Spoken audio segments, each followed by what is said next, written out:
bonheur, de paix et de prospérité pour cette nouvelle année 2025.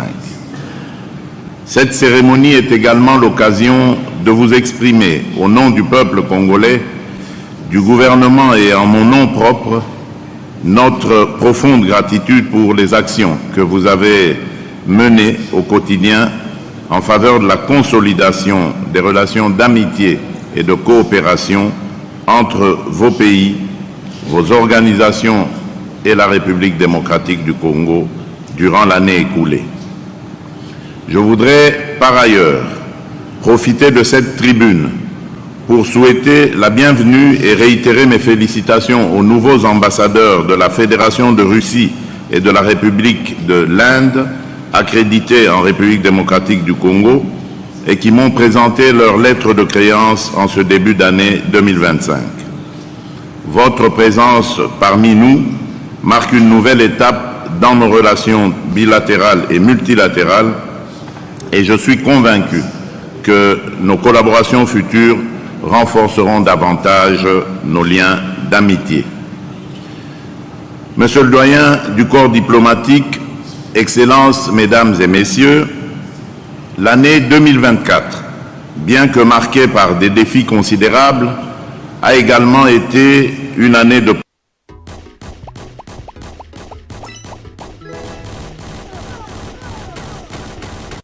où, face à l'adversité, nous avons choisi la résilience, l'action et la conviction.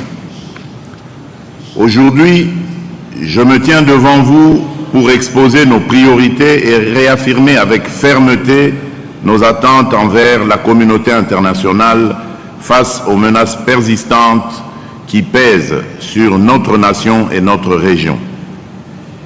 Excellences, Mesdames et Messieurs, 2024 avait débuté sous le signe de la confirmation de ma victoire et de celle de la coalition politique que j'ai conduite, l'Union sacrée de la nation, lors des élections générales de décembre 2023. Ce scrutin, libre et transparent, a permis au peuple congolais d'exprimer dans toute sa souveraineté sa confiance renouvelée en notre vision et notre projet de société. Cette confiance, je la considère comme un appel à ancrer durablement la justice, la paix et le développement au cœur de notre gouvernance. Fort de ce plébiscite populaire, j'ai eu l'honneur le 20 janvier 2024 de prêter serment pour un second mandat à la tête de notre nation.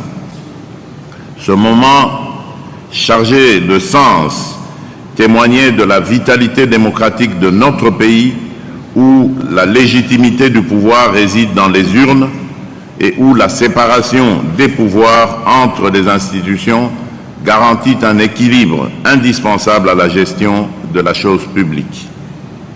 En République démocratique du Congo, nous avons fait le choix irréversible de bannir la dictature et de construire une démocratie véritablement inclusive.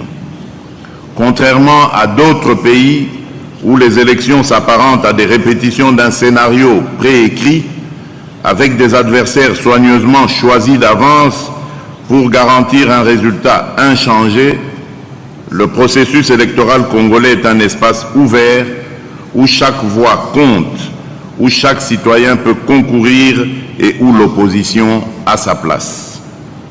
Ce modèle, certainement perfectible, représente aujourd'hui une source d'inspiration pour de nombreuses démocraties émergentes en Afrique et dans le monde. Les institutions issues de ce cycle électoral, toutes installées dans le strict respect de notre Constitution, sont désormais pleinement fonctionnelles et engagées dans la mise en œuvre de réformes destinées à renforcer la gouvernance, à promouvoir l'état de droit et à garantir la transparence dans la gestion de nos ressources publiques. La nomination de Madame Judith Suminwa Tuluka en tant que Première ministre, première femme à occuper ce poste dans l'histoire de notre pays, est une illustration claire de notre volonté de promouvoir l'inclusion et de renforcer la participation des femmes à la gestion des affaires publiques. Tous ces efforts symbolisent notre détermination collective à bâtir une république où les aspirations légitimes de chaque citoyen trouvent un écho dans les politiques publiques. Cette dynamique s'inscrit en faux contre toute forme de répression et d'autoritarisme et témoigne de notre engagement à promouvoir des valeurs de liberté, d'inclusion et de respect des droits humains. La République démocratique du Congo avance résolument vers la consolidation de l'état de droit, étant persuadée que sans justice, aucune paix durable ni aucun développement véritable ne peuvent être réalisés. Il s'y est de souligner que j'ai fait de la justice mon cheval de bataille, car c'est sur elle que reposent les fondements d'une nation émergente. S'agissant par ailleurs de l'épineuse question de la peine de mort, la République démocratique du Congo, en tant qu'État souverain, a clarifié les conditions strictes de son application, limitées uniquement aux cas de terrorisme et de trahison au sein de l'armée. Cependant, il est important de souligner qu'à ce jour, aucune exécution n'a été menée, témoignant de notre engagement à faire évoluer cette question dans un cadre réfléchi et respectueux des droits fondamentaux. La justice congolaise doit refléter notre souveraineté, notre dignité et notre vision d'une nation forte où l'impunité et l'indiscipline n'auront plus de place. C'est par la justice que nous renforcerons l'autorité de l'État et gagnerons la confiance de nos concitoyens et de nos partenaires. Monsieur le doyen du corps diplomatique, Excellences, Mesdames et Messieurs, en ce début d'année, alors que nous renouvelons nos vœux de paix et de prospérité pour nos nations respectives, je me dois de vous entretenir des défis cruciaux auxquels la République démocratique du Congo fait face, au premier rang desquels se trouve la sécurité de nos populations.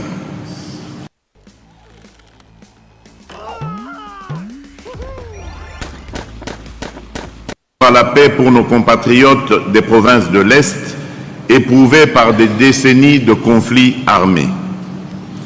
Dans cet esprit, mon pays s'était pleinement engagé dans la mise en œuvre de la feuille de route du processus de Luanda. Ce cadre de dialogue, conçu pour restaurer la confiance entre la République démocratique du Congo et le Rwanda, visant à désamorcer la crise sécuritaire et à prévenir une escalade régionale. Cependant, en dépit de notre bonne foi et de notre volonté inébranlable de privilégier la voie diplomatique, la situation sécuritaire à l'Est s'est gravement détériorée. Des groupes armés, notamment le M23, soutenus directement par le Rwanda, continuent de semer la terreur dans les provinces du Nord Kivu, du Sud Kivu et de l'Ituri, forçant des millions de personnes à fuir leur foyer pour s'entasser dans des camps de réfugiés. Le rapport accablant des experts des Nations Unies, publié en décembre 2024, a confirmé ce que nous dénonçons depuis des années. Il établit, preuve à l'appui, la présence de milliers de soldats rwandais sur notre territoire, leur soutien politique, logistique et militaire au M23, ainsi que leur implication dans l'exploitation illégale de nos ressources naturelles.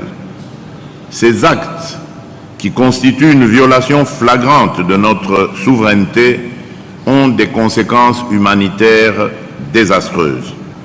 En 2024, plus de 650 civils ont été tués dans des attaques perpétrées par des groupes armés soutenus par le Rwanda. Des milliers d'autres ont été blessés ou portés disparus. La crise des déplacés internes s'est aggravée avec plus de 6 millions de personnes contraintes de quitter leur foyer et vivant dans des conditions précaires dans des camps surpeuplés. Dans les zones sous contrôle du M23, des administrations parallèles, à la fois administratives et coutumières, ont été instaurées de manière illégitime, imposant un régime répressif qui exploite les populations locales et sape gravement l'autorité de l'État. Ces pratiques inacceptables constituent bien plus qu'une tentative de légitimer l'illégalité. Elles s'inscrivent dans une stratégie délibérée visant à affaiblir notre nation tout en mettant en place un système dangereux d'épuration ethnique aux conséquences humaines et sociales désastreuses. Grâce à la médiation du président angolais, son Excellence M. João Lourenço, un cessez-le-feu avait été conclu dans le cadre du processus de Luanda et devait entrer en vigueur début août. La République démocratique du Congo s'y était engagée de manière sincère, espérant qu'il marquerait le début d'une paix durable. Mais, à notre grand regret, cet accord a été maintes fois violé par le Rwanda, qui, par le biais du groupe terroriste M23, continue impunément d'attenter à notre souveraineté nationale.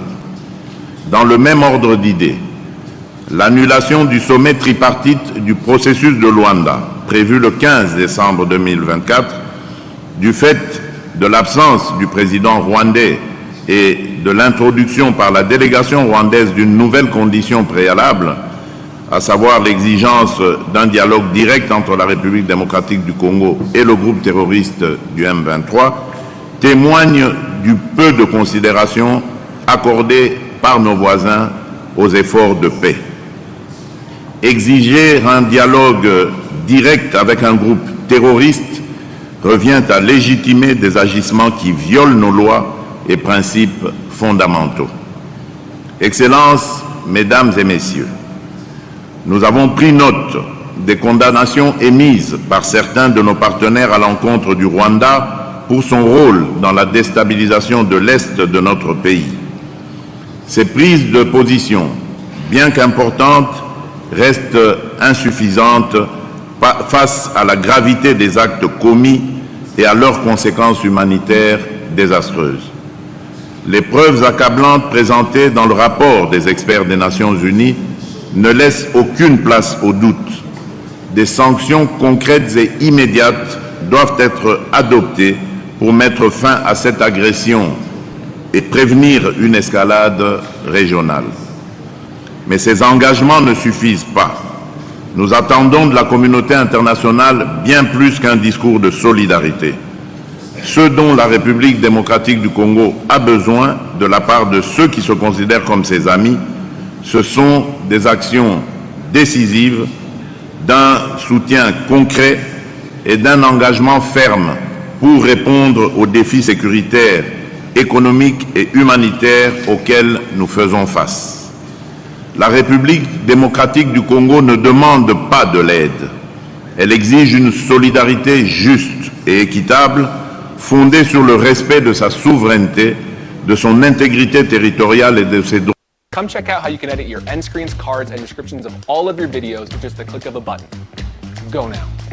International. La communauté internationale doit maintenant transformer ces déclarations en actions tangibles et dissuasives.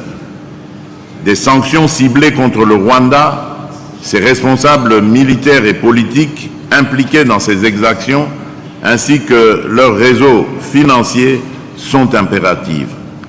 Il est temps que les principes de responsabilité et de justice prévalent. Le gouvernement de la République démocratique du Congo, pour sa part, reste résolu à défendre l'intégrité de notre territoire et à protéger nos concitoyens contre toute forme d'agression. Nous continuons à renforcer les capacités opérationnelles de nos forces armées pour éradiquer tous les groupes armés responsables de ces violences. Toutefois, notre détermination à ramener la paix et la stabilité dans l'Est de notre pays ne se limite pas aux mesures militaires ou aux initiatives de désarmement. Nous sommes convaincus que la lutte contre les conflits armés passe également par une stratégie intégrée de développement, de justice sociale et de gouvernance inclusive. Le processus de Luanda, malgré les obstacles, reste une opportunité que nous continuons de privilégier avec détermination dans un esprit sincère mais lucide. Notre engagement dans ce cadre a toujours reposé sur la volonté sincère de résoudre pacifiquement la crise qui oppose la République démocratique du Congo au Rwanda.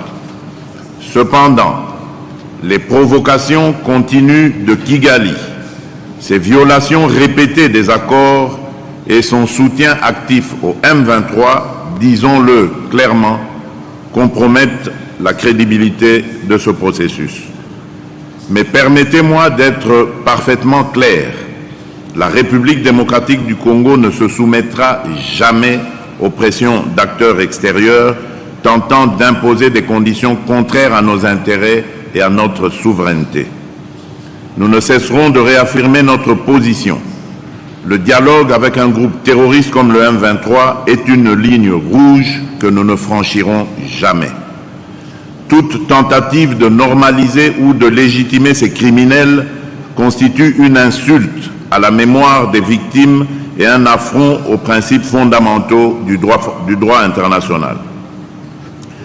Dans ce contexte, je salue le rôle crucial joué par la mission de la Communauté de développement d'Afrique australe, la SADC, en République démocratique du Congo par la SAMI DRC. Le renouvellement de son mandat en 2024 a été un signal fort de solidarité régionale face à la menace posée par les groupes armés. La SAMI DRC, par son appui aux forces de la République démocratique du Congo, continue de jouer un rôle essentiel dans la stabilisation des provinces affectées. Ce partenariat, fondé sur la confiance et le respect mutuel, est un exemple concret de l'efficacité de la coopération régionale pour faire face aux défis sécuritaires. Nous devons cependant aller au-delà de ces efforts. La lutte contre les groupes armés ne peut être pleinement efficace sans s'attaquer aux racines économiques des conflits. L'exploitation illégale de nos ressources naturelles, en particulier les minerais stratégiques tels que le coltan et l'or, alimente ces violences et profite à des réseaux criminels transnationaux. En 2024, nous avons intensifié nos efforts pour renforcer la traçabilité de nos minerais avec le soutien de partenaires internationaux. Nous avons également entamé des discussions pour la mise en œuvre de mécanismes de transparence et de certification pour garantir que les richesses de notre pays bénéficient aux Congolais et non à des acteurs extérieurs. Ces initiatives, bien que prometteuses, nécessitent un engagement global pour tarir les sources de financement des groupes armés et renforcer la gouvernance dans le secteur des ressources naturelles. Excellences, Mesdames et Messieurs, dans un autre registre, nos efforts pour renforcer l'autorité de l'État et garantir la sécurité de nos citoyens se poursuivent avec une détermination sans faille. Dans ce contexte, la mise en œuvre du plan de désengagement progressif de la MONUSCO représente une étape essentielle. Ce processus, mené en concertation avec les Nations Unies et conformément à la résolution 2666 du Conseil de sécurité, est une réponse à la volonté légitime de notre peuple de voir l'État congolais assumer pleinement ses responsabilités en matière de sécurité et de gouvernance. Nous avons entamé ce désengagement de manière ordonnée dans la province du Sud Kivu, en mettant en place des mécanismes pour éviter tout vide sécuritaire. Ce retrait progressif est accompagné d'un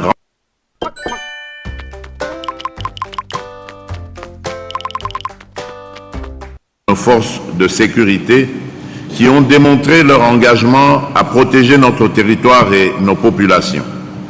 Cependant, je tiens à souligner que ce processus ne pourra réussir que si la communauté internationale reste mobilisée pour appuyer les efforts de stabilisation et répondre aux causes profondes des conflits qui ravagent certaines parties de notre pays. Dans cette optique, nous avons renforcé l'action du Plan national de désarmement, démobilisation, relèvement communautaire et stabilisation, le PDDRCS. Ce programme, fondamental pour la réintégration des anciens combattants dans la vie civile, vise à offrir une alternative durable aux jeunes enrôlés dans les groupes armés. Il contribue à briser le cycle de la violence en créant des opportunités économiques et sociales pour les populations les plus vulnérables. Le PDDRCS ne se limite pas à la démobilisation des combattants. Il s'inscrit dans une vision plus large de stabilisation des zones affectées par les conflits. À travers des initiatives de relèvement communautaire, nous œuvrons pour restaurer l'autorité de l'État, reconstruire les infrastructures de base et offrir aux populations locales les services essentiels dont elles ont été privées pendant des années. Cette démarche, bien que complexe, est essentielle pour poser les bases d'une paix durable et pour rétablir la confiance entre l'État et ses citoyens.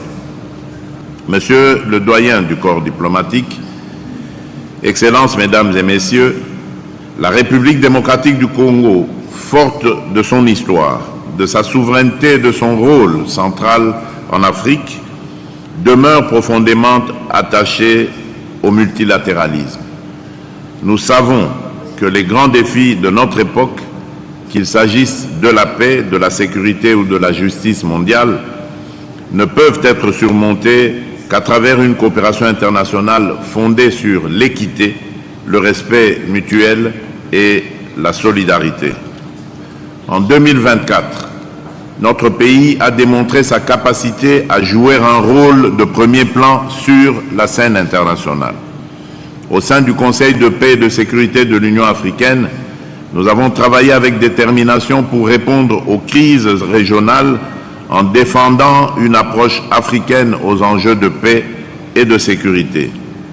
Nous avons agi avec responsabilité et conviction, non seulement pour défendre les intérêts de notre continent, mais aussi pour affirmer l'urgence de solutions africaines face aux défis africains. Notre engagement s'est également illustré par le rôle médiateur qui a été confié à la République démocratique du Congo par la Communauté économique des États d'Afrique centrale, la CEEAC, dans la transition politique en République du Tchad.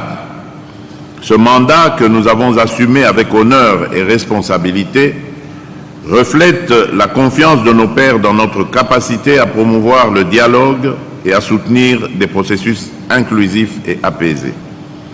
À travers cette médiation, nous avons œuvré pour instaurer un climat de confiance entre les parties prenantes et pour poser les bases d'une transition politique stable et durable, essentielle pour la paix et la sécurité en Afrique centrale. Ce rôle de médiateur, sous l'égide de la Communauté économique des États d'Afrique centrale, illustre également la volonté de la République démocratique du Congo de renforcer les mécanismes régionaux de gestion des crises et de contribuer activement à la stabilité du continent. Nous croyons fermement que la paix en Afrique doit être le fruit d'une mûre coopération entre Africains, soutenue par des institutions régionales fortes et crédibles. Parallèlement, notre siège au Conseil des droits de l'homme des Nations Unies nous a permis de défendre nos aspirations en matière de protection et de promotion des droits humains. Nous avons porté avec fierté la voix de notre pays et de notre continent pour affirmer que la dignité humaine doit rester au cœur des priorités mondiales. Aujourd'hui, nous sommes honorés que notre candidature pour un siège non permanent au Conseil de sécurité des Nations Unies pour la période 2026-2027 soit porté par l'Union africaine. Ce soutien témoigne de la confiance de nos pairs africains en notre capacité à représenter non seulement les intérêts de la République démocratique du Congo, mais aussi ceux de tout le continent dans les discussions sur la paix et la sécurité mondiale. Cette candidature est bien plus qu'une ambition nationale. Elle est le reflet des aspirations légitimes de l'Afrique à jouer un rôle central dans la gouvernance mondiale. Nous appelons avec force à une réforme du Conseil de... I love Monday.com. What's Monday.com? You don't know Monday.com? This is Monday.com. Globaux est une voix forte, équitable et influente dans les décisions qui façonnent l'avenir du monde. La République démocratique du Congo est prête à assumer cette responsabilité avec sérieux et engagement. Nous travaillerons avec tous nos partenaires pour promouvoir un multilatéralisme inclusif basé sur la justice, l'équité et le respect des droits souverains des nations. Soutenir cette candidature portée par l'Union africaine, c'est soutenir les aspirations d'un continent entier à participer pleinement à la construction d'un avenir juste et équilibré. Monsieur le doyen du corps diplomatique, Excellences, Mesdames et Messieurs, alors que nous affirmons notre engagement à défendre les intérêts du continent sur la scène internationale, il est essentiel de souligner que cet engagement s'appuie sur des bases solides et crédibles. La capacité de la République démocratique du Congo à jouer un rôle actif dans les grandes instances mondiales repose également sur les avancées significatives réalisées sur le plan économique et social, renforçant notre position en tant que partenaire fiable et acteur clé du développement régional et mondial. La situation économique de notre pays continue d'enregistrer des progrès notables. Nous venons de conclure un accord historique avec le Fonds monétaire international mobilisant 2,9 milliards de dollars pour soutenir notre programme ambitieux de réformes économiques et sociales. Cet accord, renforcé par des financements additionnels dans le cadre de la Facilité pour la résilience et la durabilité, traduit la confiance renouvelée de la communauté internationale envers notre gestion rigoureuse et transparente des finances publiques. Ces ressources vont permettre de financer des projets prioritaires, notamment dans les infrastructures, l'agriculture, l'énergie et les services sociaux, tout en soutenant des mesures structurelles visant à diversifier notre économie, à stimuler les investissements et à promouvoir la transformation locale de nos ressources naturelles. La question de la gouvernance et de l'environnement des affaires demeure essentielle et vitale, et j'ai déjà engagé le gouvernement à y travailler âprement pour que ces projets ne souffrent pas d'inexécution et ou du non-aboutissement. Excellences, Mesdames et Messieurs, lors de la COP 29 à Bakou, le monde espérait des décisions audacieuses pour mobiliser des moyens financiers significatifs en faveur de l'action climatique. Ces engagements étaient essentiels pour soutenir les nombreux pays vulnérables, frappés de plein fouet par la crise climatique et accablés par le poids d'une dette économique écrasante. Hélas, force est de constater que nous avons collectivement manqué l'occasion de faire de cette COP la réussite qu'elle aurait dû être face à l'urgence climatique. Les résultats obtenus sont loin de répondre à la gravité de la situation et aux attentes des citoyens du monde qui ne cessent d'exhorter la communauté internationale à assumer ses responsabilités. Il est impératif, lors des prochaines échéances internationales, de hisser notre ambition à la hauteur des défis. Face à cette urgence, la République démocratique du Congo se positionne résolument comme un pays solution à l'avant-garde de la lutte contre le changement climatique. Nous réaffirmons notre détermination à jouer un rôle de premier plan pour impulser un véritable changement et promouvoir des solutions durables au service de la planète et des générations futures. La République démocratique du Congo, en tant que deuxième poumon écologique de la planète, grâce aux forêts du bassin du Congo, joue un rôle central dans la lutte mondiale contre le changement climatique. Nous assumons cette responsabilité avec sérieux, mais rappelons qu'elle doit être partagée de manière juste et équitable. C'est tout à la fois une question d'efficacité et de justice. Nous affirmons avec conviction que les efforts de préservation de l'environnement ne doivent pas se faire au détriment du développement de nos populations.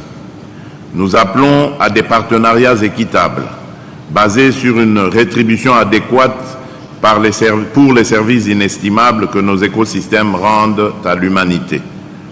Dans cette optique, le lancement du couloir vert Kivu-Kinshasa reflète notre vision d'un développement durable et inclusif.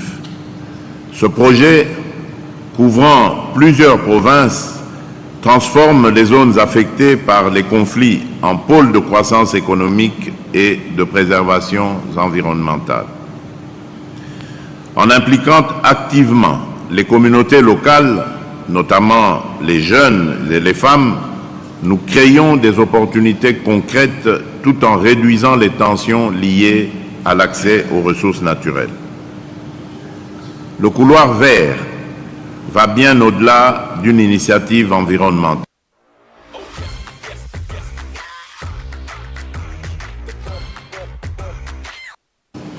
Ce projet générera des emplois axés sur l'agriculture durable, la restauration des écosystèmes et l'écotourisme et offre une alternative tangible à l'économie de guerre dans cette partie de notre pays. Pour concrétiser cette vision, la République démocratique du Congo, mon pays, demeure ouverte à toute coopération pour un développement durable. Ainsi, près de 500 000 km² de forêts primaires seront protégées et l'évolution d'un corridor stratégique sera facilitée par le développement socio-économique et la valorisation durable des ressources naturelles au profit des communautés locales. Nous lançons aujourd'hui un appel à d'autres partenaires pour rejoindre cet effort collectif. Ce projet, au-delà de ses bénéfices pour la République démocratique du Congo, représente une contribution essentielle à la lutte mondiale contre le changement climatique. Monsieur le doyen du corps diplomatique, Excellences, Mesdames et Messieurs, vos pays et vos organisations ont été des partenaires précieux dans les avancées économiques, sociales et humaines que j'ai eu l'honneur de partager avec mes compatriotes lors de mon discours sur l'état de la nation le 11 décembre 2024. Votre soutien a été un levier essentiel dans notre quête de progrès et de transformation. Nous restons pleinement engagés à mener à bien les réformes institutionnelles annoncées et nécessaires pour assurer des fondements solides de notre nation aux générations futures. L'objectif est clair: renforcer la transparence et améliorer l'efficacité de nos services publics afin de mieux servir chaque Congolais et de consolider la confiance de notre peuple dans ces institutions. L'éducation et la formation professionnelle demeurent au cœur de nos priorités, car nos jeunes constituent la force vive et l'avenir de notre nation. Nous développons des programmes spécifiques pour encourager l'entrepreneuriat et l'innovation, en leur offrant les moyens de contribuer activement au développement de notre pays. Parallèlement, nous intensifions nos efforts pour industrialiser et transformer localement nos ressources naturelles afin de générer des emplois durables et de consolider les fondations d'une économie résiliente. La sécurité, le bien-être de nos concitoyens et le rayonnement de notre pays sur la scène internationale Telles seront les priorités de notre action en 2025. Enfin, je compte sur chacun de vous, représentants de vos États et organisations, pour être les ambassadeurs de la République démocratique du Congo auprès de vos gouvernements et institutions. Portez avec fierté le message d'un pays en plein dynamisme, ouvert au monde et déterminé à bâtir un avenir prospère. Je voudrais clore mon propos en vous souhaitant à nouveau, à chacune et à chacun de vous, une excellente et heureuse année 2025, empreinte de succès et de sérénité. Que cette nouvelle année renforce nos liens d'amitié et de coopération pour le bien de nos peuples et de notre planète. Je vous remercie.